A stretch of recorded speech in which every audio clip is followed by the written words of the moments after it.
Hi everyone, welcome back to my channel. So, it's been a while since I've made any videos, but recently there were some that were asking me to make another video and saying that they had missed it when I made videos, so I decided I'd go ahead and make another one. So for this game we're going to be taking a look at an endgame, and if you know how I like to play chess, you know that I love endgames, so that's why I decided to pick an endgame. So this one was played by Judit Polgar as the white pieces and black pieces Garry Kasparov. And we'll be starting here on move 34. And as the 34th move, black just played rook 2 to h3, putting the white king into check. So the white king moves to e4. And this game's really going to be a great rook endgame. And if you want to learn endgames, usually rook endgames are a great place to start. So this one's going to be a great illustration of how to use the rooks. Okay, and one of the first things I like to do when getting to a position is I like to just start off with analyzing all of the differences in the position. You know, if I'm going to analyze a position, I just want to say, let's take a look at all the small differences. So one thing to first look at is, let's look at the pawns here. So white has 5 pawns, black has 4 pawns. So white has 1 extra pawn. However, the 1 pawn is doubled, so that means it's maybe not quite as useful as if this pawn was not doubled.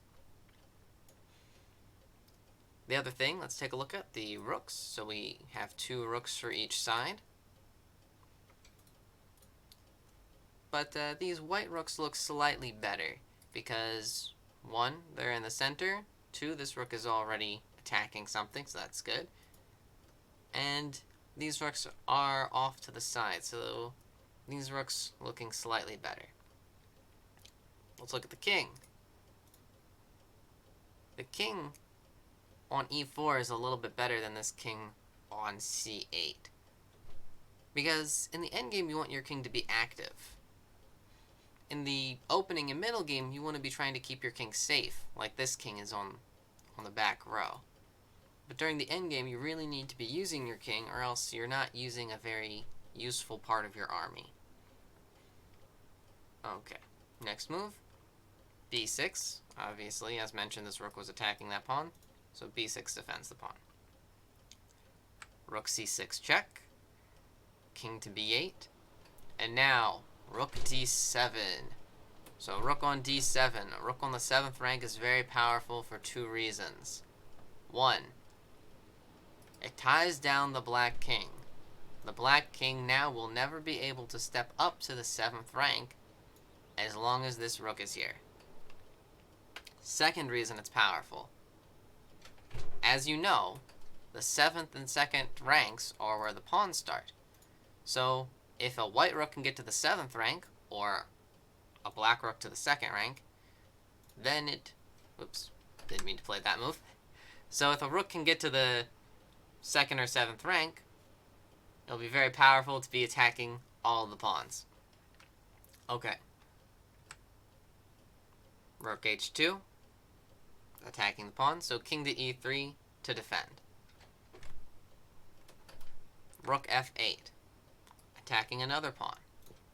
Sometimes if I'm in a bad position, I like to just start attacking things, because if you know that you're in a very bad position, your pieces aren't standing very well, one great idea is to just keep attacking things, and maybe your opponent will make a mistake, or maybe something will happen and you'll be able to fight on more.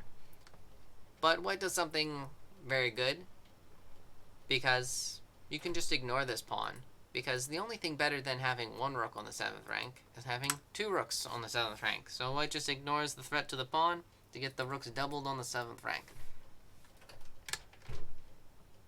Rook takes f5.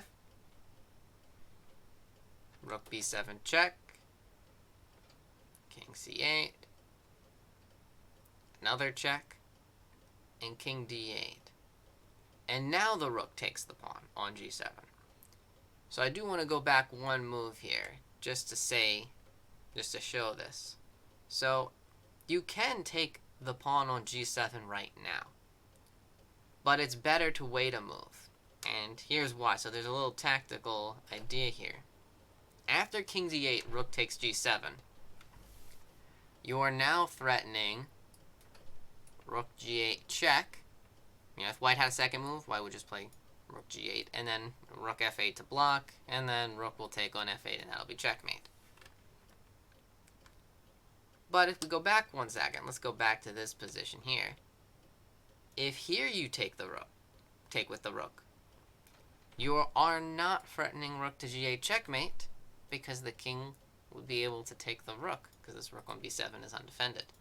So that is why, let's go back here to king c8. That is why, because you have to force the king to d8. That way, after rook takes on g7, you get that checkmate threat. So that's why that check was thrown in, just to make it so there's that extra threat. And then, after black plays king to c8, black resigned, because he realized that his position is going to be lost. And if you look at these two rooks, there's going to be constant threats of checkmates. You're eventually going to lose some of these pawns, probably soon. And against a player of Judith's strength, it's going to be very painful to fight on in a position like this against her. And if you're Garry Kasparov, you are going to recognize that you have lots of threats to your king because there's all these rooks on the 7th rank, and you also are going to be down materially. So he went ahead and decided to resign because there's no real way for a player to hold this position. Yeah, and so it's really an excellent way of seeing just how useful the rooks on the 7th rank are. And so when you play your games, try to find ways to get your rooks to the 7th rank, because they're incredibly powerful. And I've looked at a number of others of the games that Judith played, and this was actually a tactic that she used a lot. She managed to get her rooks to the 7th rank a lot in her games. And it's a very, very powerful technique, and I hope that you get to use it against your opponents. And I hope that you prevent your opponents from using it against you, because I wouldn't want this happening to anybody. Or at least any of my students. Alright, until next time, see you later.